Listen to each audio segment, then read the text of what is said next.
News 18 Bangla, আমি সব্যসাচী আপনাদের সঙ্গে। আগামীকাল মাধ্যমিক নিয়ে সিদ্ধান্ত সূত্রের খবর, কালই মাধ্যমিক নিয়ে সিদ্ধান্ত নিতে পারেন মুখ্যমন্ত্রী মমতা বন্দ্যোপাধ্যায়। আজকে শিক্ষা সচিব, পর্ষদ সভাপতি প্রায় 3 ঘন্টা ধরে বৈঠক করেন। বৈঠকের পর মাধ্যমিকের স্ট্যাটাস রিপোর্ট পাঠানো হয়েছে। স্ট্যাটাস রিপোর্ট মুখ্যমন্ত্রীর দফতরে পাঠানো হয়েছে বলে জানা গেছে। সোমরাজের কাছ থেকে আরো বিস্তারিত জানবো। সোমরাজ, দেখো, মুখ্যমন্ত্রী মমতা বন্দ্যোপাধ্যায়কে মাধ্যমিকের স্ট্যাটাস রিপোর্ট পাঠানো হয়েছে। অন্তত আজকে 3 ঘন্টা স্কুল শিক্ষা সচিব, স্কুল শিক্ষা কমিশনার ও মধ্যশিক্ষা পর্ষদের সভাপতির মধ্যে একটি বৈঠক হয়। মাধ্যমিকের খুঁটিনাটি নিয়ে সেই বৈঠকে আলোচনা হয় এবং যেটা সূত্র মারফত জানা যাচ্ছে, ওই বৈঠক থেকেই মাধ্যমিকের কি সিদ্ধান্ত নেওয়া হতে পারে বা মাধ্যমিকের প্রস্তুতি কত দূর রয়েছে, কোন কোন জায়গায় বর্তমান করোনা পরিস্থিতির জন্য সমস্যা তৈরি হচ্ছে, তা নিয়ে বিস্তারিত আলোচনা হয় এবং তারপরেই সেই আলোচনা থেকেই যে রিপোর্ট তৈরি হয় সেই রিপোর্ট মুখ্যমন্ত্রীর দপ্তরে পাঠানো হয়েছে। শুধু তাই নয়, মুখ্যমন্ত্রী দপ্তরে এর পাশাপাশি এটাও জানানো হয়েছে, যদি মাধ্যমিক পরীক্ষা না হয় তার বিকল্প হিসাবে কিভাবে ছাত্রছাত্রীদের নম্বর দেওয়া যেতে পারে, অর্থাৎ মার্কশিট কিভাবে তৈরি করা হতে পারে, তা নিয়েও একটা বিস্তারিত রিপোর্ট প্রস্তাব আকারে পাঠানো হয়েছে মুখ্যমন্ত্রী দপ্তরে বলে সূত্র মারফত খবর। এবং সেক্ষেত্রে এবার মাধ্যমিকের অর্থাৎ মাধ্যমিক করোনা পরিস্থিতিতে জুন মাসে অর্থাৎ 1 জুন থেকে হবে নাকি, সেই বিষয় নিয়ে চূড়ান্ত সিদ্ধান্ত মুখ্যমন্ত্রীর উপরই নির্ভর করছে, অন্তত সূত্র মারফত এটাই জানা যাচ্ছে। ফলত সব মিলিয়ে দেখার এবার মুখ্যমন্ত্রীকে সিদ্ধান্ত নেন। কিন্তু অবশ্যই পর্ষদ সূত্রে যেটা দাবি করা হচ্ছে, বর্তমানে 1 জুন থেকে যে মাধ্যমিক কার্যত অনিশ্চয়তা অর্থাৎ অসম্ভব, সেই দাবি বা সেই বিষয় সম্পর্কে ইতিমধ্যে স্কুল শিক্ষা দপ্তরকে জানানো হয়েছে। অনেক ধন্যবাদ সম্রাট। কলকাতায় বিদ্যুৎপৃষ্ট হয়ে মৃত যুবক, রাজভবনের সামনে বৃষ্টিতে জমা জলে পড়ে যান তিনি।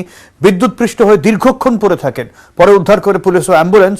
ঘটনাস্থলে যান ডিসি সেন্ট্রাল রূপেশ কুমার। মৃত যুবকের নাম ঋষভ মণ্ডল। তিনি মুর্শিদাবাদের ফারাক্কার বাসিন্দা। পুলিশের প্রাথমিক অনুমান, রাস্তার ধার দিয়ে হেঁটে যাচ্ছিলেন ওই যুবক, তখনই ল্যাম্পপোস্টের তার লেগে বিদ্যুৎপৃষ্ট হন।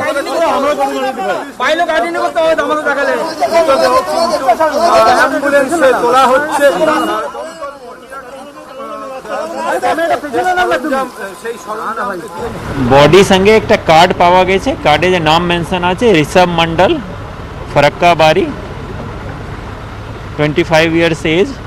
বাকি জিনিস দেখা হচ্ছে। কিভাবে ঘটনাটা ঘটলো আপনারা কি ওটা এখন দেখা হচ্ছে, এখন জানা যায় না কিভাবে ঘটেছে। মানে এখানে কি ইলেকট্রিফাইড হয়েছে? ওটা এখন জানা যায় না কিভাবে ঘটনা হয়েছে। বডি কি ওসব স্টেমে পাঠানো হয়েছে? হ্যাঁ, বডি পাঠানো হয়েছে। বাকি ইনফরমেশন পরে দেওয়া হবে। বাড়ির লোককে খবর দেওয়া হয়েছে? বাড়ির লোককে খবর দেওয়ার বলা হয়েছে কোনো লোকাল পিএস। এদিকে ঋষভের মৃত্যুতে সিএসসি ও পুরসভা চাপানোতর। সিএসসি দাবি, ওই এলাকায় তার ভূগর্ভস্থ। যেহেতু ল্যাম্পপোস্ট কলকাতা পুরসভার, তাই বিদ্যুতের তার বেরিয়ে থাকলে দায়ও পুরসভারই। পুর প্রশাসক ফিরহাদ হাকিম জানিয়েছেন, বিভাগীয় তদন্তের নির্দেশ দেওয়া হয়েছে। কিভাবে যুবকের মৃত্যু তা ময়না তদন্তের পরই স্পষ্ট হবে।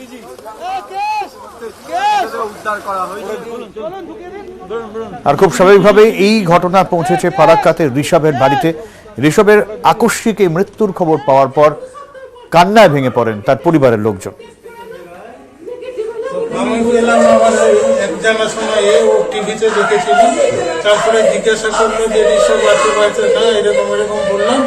হ্যাঁ, ও বললো যে শর্ট লেগেছে। তারপরে খবর পেলাম যে শেষ। আজকে সকাল থেকে কথা হয়েছিল আপনার সঙ্গে? আমাদের সঙ্গে ওর সাথে কথা হয়েছিল, সব হয়েছিল, কি খেলো না খেলো। একটু বৃষ্টি পড়েছে, তার জন্য একটা ছেলে জলজান্ত ছেলে মারা গেল। সেইগুলো চেক আপ হয় না, সেই সমস্ত লাইনগুলো কি করে এগুলো হলো সম্ভব? কার এটা গাফিলতি, এটাও দেখা উচিত। এবং একটা ছেলে যে মারা গেল তার ক্ষতিপূরণ কে দেবে? একটা 23 বা 25 বছরের ছেলে যে মারা গেল, জলজান্ত ছেলে। গাফিলতি কার তা দেখা উচিত, গাফিলতি কার খতিয়ে দেখা হবে বলছেন ফিরহাদ হাকিম।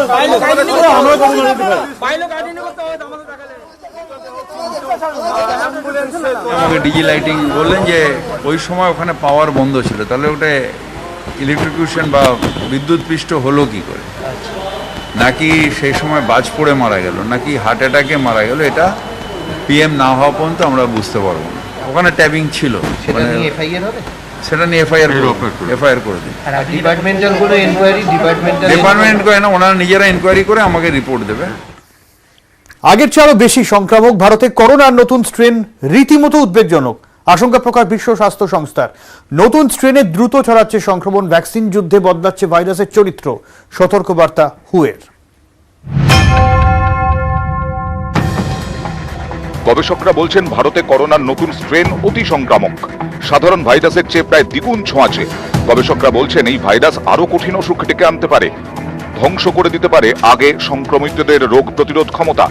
ভারতে করোনার নতুন স্ট্রেন নিয়ে উদ্বেগ প্রকাশ করেছে বিশ্ব স্বাস্থ্য সংস্থা।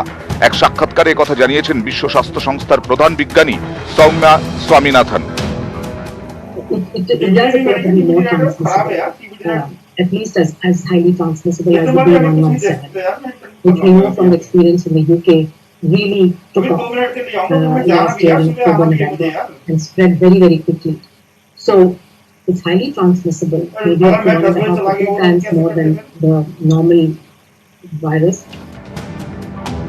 ভারতে করোনার নতুন স্ট্রেন নিয়ে বিশ্বজুড়ে বিজ্ঞানী গবেষকরা উদ্বিগ্ন। নেচার পত্রিকায় প্রকাশিত এক আর্টিকেলে জানা যাচ্ছে,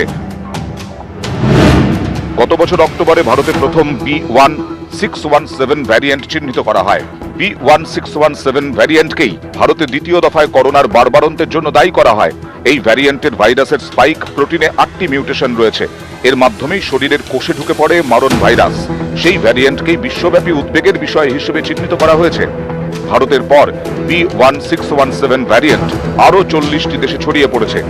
বিজ্ঞানীরা বলছেন প্রথম দিকে পশ্চিমবঙ্গে দাপিয়ে বেরিয়েছে B1618 ভ্যারিয়েন্ট, পরে B1617 ভ্যারিয়েন্ট ছড়িয়ে পড়ে। এই ভ্যারিয়েন্টটি এখন দেশের বিভিন্ন প্রান্তে ধ্বংসলীলা চালাচ্ছে। অন্য সব ভ্যারিয়েন্টের চেয়ে শক্তিশালী, অনেক বেশি ছোঁয়াচে B1617। বিশ্ব স্বাস্থ্য সংস্থা ইতিমধ্যেই B1617কে ভ্যারিয়েন্ট অফ কনসার্ন হিসেবে চিহ্নিত করেছে।